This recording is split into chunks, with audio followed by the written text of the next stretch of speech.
Bonjour, je suis Françoise Huguet, bretonne, bigoudaine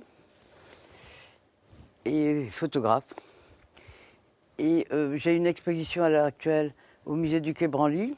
C'est les curiosités de Françoise Huguet. Donc j'ai ramené ici quelques objets. Pourquoi je me suis intéressée aux objets?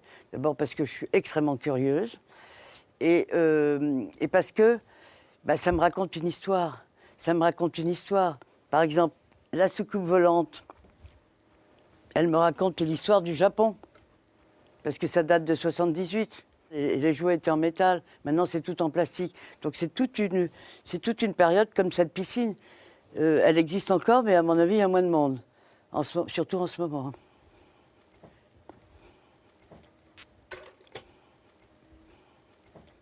À Saint-Pétersbourg, j'ai atterri dans les appartements communautaires. Il en reste quand même beaucoup encore.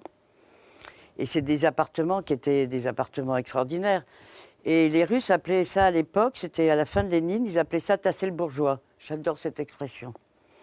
Donc ils arrivaient chez les gens et ils disaient, ben voilà, vous êtes propriétaire, vous allez garder deux pièces. Quand les gens n'acceptaient pas, vous imaginez bien où ils allaient, hein, au goulag, ou alors ils fuyaient à l'étranger.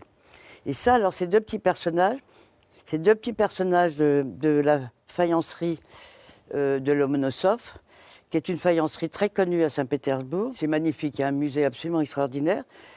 Et donc, dans la journée, je faisais des appartements communautaires. J'ai vécu aussi dans des appartements communautaires. Le week-end, j'allais aux puces. Hein.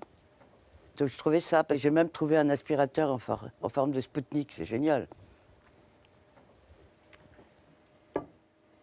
Donc, un autre voyage, une autre région du monde, qui est Singapour. Donc, c'est un jeune homme qui est tatoué. Et il y a tout un mouvement de tatouage à Singapour. Et lui, il est taoïste. Alors, les taoïstes, quand, par exemple, son grand-père meurt, à ce moment-là, toute la famille va offrir en papier et en bambou, soit un costume, soit une Porsche, soit un rasoir, soit... maintenant, c'est un ordinateur. Et au moment de l'enterrement, on brûle tout, de façon à ce qu'au ciel, tout part en fumée. Et au ciel, il aura tout.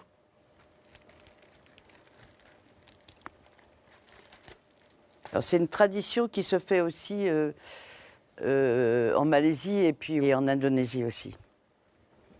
Alors là, c'est une autre idée que j'ai eue de voyage. J'avais été en Corée du Sud. Hein.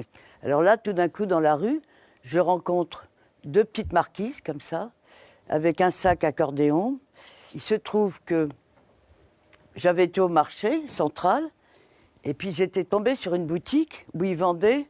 Bon, les soutiens-gorge rembourrés, on les trouve ici. Hein. Mais là, c'est une culotte rembourrée, hein, quand même. Vous voyez? Et alors, du coup, je l'avais sur moi. Et je leur ai sorti de mon sac et je dis, mais vous avez ça aussi? Bien sûr, on n'a pas de fesses. Donc, j'ai trouvé ça absolument formidable. Bon, moi, ça ne me va pas, hein, parce que j'en ai des fesses. Hein.